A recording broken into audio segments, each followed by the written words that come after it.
Hello students, today we are going to start class 8th, chapter 6 square and square roots exercise 6.4, question number first. In the last video we have discussed up to the 5th part. Now 6th part, find the square root of each of the following numbers by division method. आपको 1369 का square root निकालना है bye division method. तो उसके लिए हमने जैसे पहले किया था,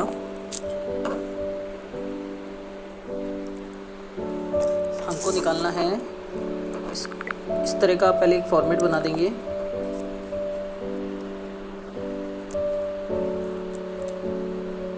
वन थ्री सिक्स नाइन. आपको सबसे पहले पेयरिंग करनी है. आप पीछे से स्टार्ट करेंगे, 2 की पेयरिंग होगी. फिर आपको देखना है 13 से पहले परफेक्ट स्क्वायर नंबर कौन सा होगा. तो सबसे पहले देखेंगे 2 का स्क्वायर 4 होता है, 3 का स्क्वायर 9 होता है, 4 का 16. तो 16 13 से ज़्यादा है तो हम 3 का स्क्वायर लेंगे. तो यहाँ पर ये हो जाएगा 3 × 3 दैट इज़ 9. तो ये हो जाएगा हमारा 13 - 9 दैट इज़ इक्वल टू 4. ये पूरा पेयर नीचे आएगा तो ये हो जाएगा 469. अब हम इन दोनों को ऐड करेंगे, 3 + 3 दैट इज़ इक्वल टू 6. अब आपको इसके यहाँ पर यूनिट डिजिट देखनी है जो क्या है 9. अब आपको इस ऐसे नंबर से मल्टीप्लाई करना है जिसके पीछे यूनिट डिजिट 9 आए. तो यहाँ पर हम 63 × 63 भी कर सकते हैं और 67 × 7 भी कर सकते हैं. तो हमारी यूनिट डिजिट 9 होगी. तो सबसे पहले हम 63 × 3 करके देखते हैं. तो ये हो जाएगा 9, 3 × 6 दैट इज़ 18. तो यहाँ पर ये नहीं आ रहा है 469. अब हम करेंगे 67 × 7. तो ये हो जाएगा 7 × 7 49 carry 4. 7 × 6 that is 42. 42 + 4 that is 46. तो यहाँ पर देखिए ये 469 आ जाएगा. तो यहाँ पर हो जाएगा 67 × 7 और यहाँ पर आ जाएगा 469.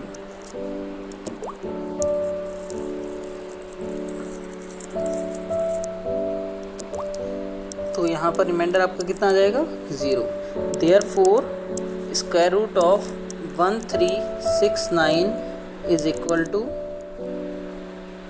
37. तो यानी स्क्वायर रूट ऑफ 1369 कितना आ जाएगा 37. इसी तरह हम बाकी के पार्ट्स भी करेंगे. तो यहाँ पर रूट ऑफ 1369 कितना आ जाएगा 37. फिर नेक्स्ट पार्ट में आपको बोला है आपको निकालना है स्क्वायर रूट 7921 का बाय डिवीज़न मेथड. तो सबसे पहले हम 2 की पेयरिंग करेंगे. यहाँ पर ये आपका फर्स्ट पेयर हो जाएगा, ये सेकंड पेयर हो जाएगा. जो फर्स्ट पेयर है उसमें देखना है कि ये इससे पहले परफेक्ट स्क्वायर नंबर कौन सा है. तो यहाँ पर हम देखेंगे 7 × 7 49, 8 × 8 64, 9 × 9 किया 81 आ जाएगा. तो यहाँ पर इससे पहले वाला परफेक्ट स्क्वायर नंबर हो जाएगा 64. तो यह आ जाएगा 8 × 8 दैट इज़ 64. फिर 79 में से 64 को सब्ट्रैक्ट करेंगे तो कितना आ जाएगा 15 और ये 21 का पेयर नीचे आ जाएगा. फिर यहाँ पर हम करेंगे 8 + 8 दैट इज़ 16. अब हमको यहाँ पर यूनिट डिजिट देखनी है. तो यूनिट डिजिट यहाँ पर 1 कब आएगी. या तो हम 161 × 161 करें तो यहाँ पर 161 आएगा नहीं. तो हम यहाँ पर 169 × 9 करके देखेंगे तो आपका आ जाएगा 1521 और इन दोनों को सब्ट्रैक्ट करेंगे तो रिमाइंडर कितना आ जाएगा 0. Therefore root of 7921 is equal to 89.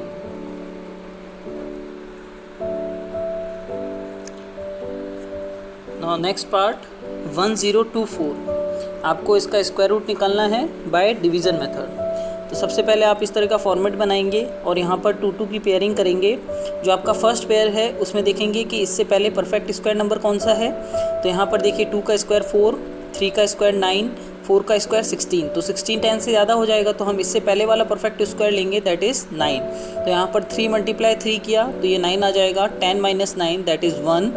फिर 24 का ये पेयर नीचे आ जाएगा दैट ये हो जाएगा 124. यहाँ पर फिर इन दोनों को ऐड करेंगे दैट इज़ 3 + 3 6. अब यहाँ पर हमको यूनिट डिजिट देखनी है 4 है. तो यूनिट डिजिट 4 किस किस के पीछे आ सकती है. या तो मैं इसको मल्टीप्लाई करूँ 62 × 2 से तब यूनिट डिजिट 4 मिलेगी, या फिर 68 × 8 से मल्टीप्लाई करें तो यहाँ पर यूनिट डिजिट हमको 4 मिलेगी. तो यहाँ पर हमने 62 इंटू 2 करके देखा तो हमारा 124 आ गया। तो यहाँ पर ये दोनों सब्ट्रैक्ट हो जाएंगे और रिमाइंडर कितना आ जाएगा 0। Therefore root of 1024 is equal to 32। Now next part 900। आपको स्क्वायर रूट निकालना है 900 का बाय डिवीज़न मेथड। तो सबसे पहले हम क्या करेंगे, इसका मैं आपको एक बार करके बता देता हूँ। यहाँ पर हम क्या करेंगे, सबसे पहले इस तरह का फॉर्मेट बनाएंगे और 900 लिखेंगे। आप पीछे से पेयरिंग करेंगे तो ये आपकी पेयरिंग हो जाएगी। आप यहाँ पर 0 लगा सकते हैं, कोई चेंज नहीं होगा। आप ये पेयर हो गई। अब सबसे पहला पेयर देखिए आपका कौन सा है 9। तो 9 खुद एक परफेक्ट स्क्वायर है, तो यहाँ पर हम लिख देंगे 3। ये हो जाएगा आपका 3 × 3 दैट इज़ 9। अब इसको हम सब्ट्रैक्ट करेंगे तो ये आ जाएगा 0। ये पूरा पेयर हमने नीचे उतारा तो ये हो जाएगा। फिर यहाँ पर हमने ऐड किया दैट इज़ 3 + 3 6। अब हम 60 में क्या मल्टीप्लाई करें कि यहाँ पर 0 आ जाए, तो मैंने यहाँ पर ये 0 से मल्टीप्लाई किया इसको। 60 × 0 दैट इज़ 0। तो यहाँ पर हमारा रिमाइंडर कितना आ जाएगा 0। तो therefore root of 900 is equal to 30। This is your answer. इसको हम इस तरह से करेंगे। Next part, your question second is find the number of digits in the square root of each of the following numbers without any calculation. आपको number of digits बतानी है square root की। अगर जैसे 64 है, अगर हम इसका रूट निकालें तो जो इसका आंसर होगा उसमें नंबर ऑफ डिजिट्स कितनी होगी वो आपको बतानी है विदाउट एनी कैलकुलेशन। तो आपको ये ध्यान में रखना है, if a perfect square is of n digits. तो यहाँ पर देखिए ये परफेक्ट स्क्वायर नंबर है, तो यहाँ पर नंबर ऑफ डिजिट्स कितनी है 2। तो यहाँ पर n का मतलब हो गया number of digits. If a perfect square is of n digits, then its square root will have n/2 digits.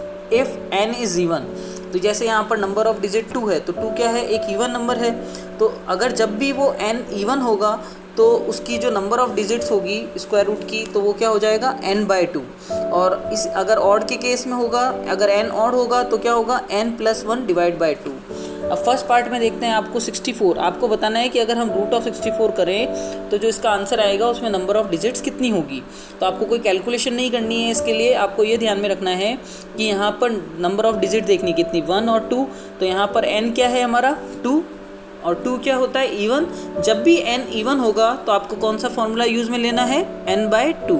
तो नंबर ऑफ डिजिट्स क्या हो जाएगी n/2 दैट इज़ 2/2। n की जगह हम क्या पुट कर देंगे 2, तो ये हो जाएगा 2/2 इज इक्वल टू 1। तो यानी अगर हम इसका रूट सॉल्व करेंगे तो इसका आंसर, जैसे 64 का रूट क्या होता है 8, और 8 नंबर ऑफ डिजिट कितनी है 1। तो आपको सिर्फ नंबर ऑफ डिजिट्स बतानी है। तो 64 को अगर हम रूट करेंगे तो नंबर ऑफ डिजिट कितनी आएगी 1। Now third part 4489। तो यहाँ पर आपको नंबर ऑफ डिजिट काउंट करनी है, n निकालना है आपको 1 2 3 4। अगेन n क्या है हमारा इवन, 4 क्या होता है एक इवन नंबर है, तो n हमारा क्या है इवन। तो हमारा कौन सा फॉर्मूला लगेगा नंबर ऑफ डिजिट निकालने के लिए n/2। तो n की जगह हम क्या पुट कर देंगे 4। तो यहाँ पर हो जाएगा 4/2 दैट इज इक्वल टू 2। तो जब हम इसका रूट सॉल्व करेंगे तो हमारे आंसर में नंबर ऑफ डिजिट्स कितनी आएगी 2। अब नाउ फोर्थ पार्ट 27225। अब यहाँ पर देखिए 1 2 3 4 5, यहाँ पर नंबर ऑफ डिजिट्स कितनी है 5। तो यानी n की वैल्यू कितनी है हमारी 5। n 5 क्या है हमारा एक ऑड नंबर है, तो n हमारा क्या हो गया ऑड। जब भी ऑड होगा तो आपको कौन सा फॉर्मूला लेना है n+1/2। Therefore number of digit is equal to n+1/2। यहाँ पर n की जगह आप क्या पुट कर देंगे 5। तो ये हो जाएगा 5+1/2 दैट इज इक्वल टू 6/2। तो इज इक्वल टू 3। तो यहाँ पर अगर हम इसका रूट सॉल्व करेंगे तो जो उसका आंसर होगा उसमें नंबर ऑफ डिजिट्स कितनी आएगी 3। This is your answer.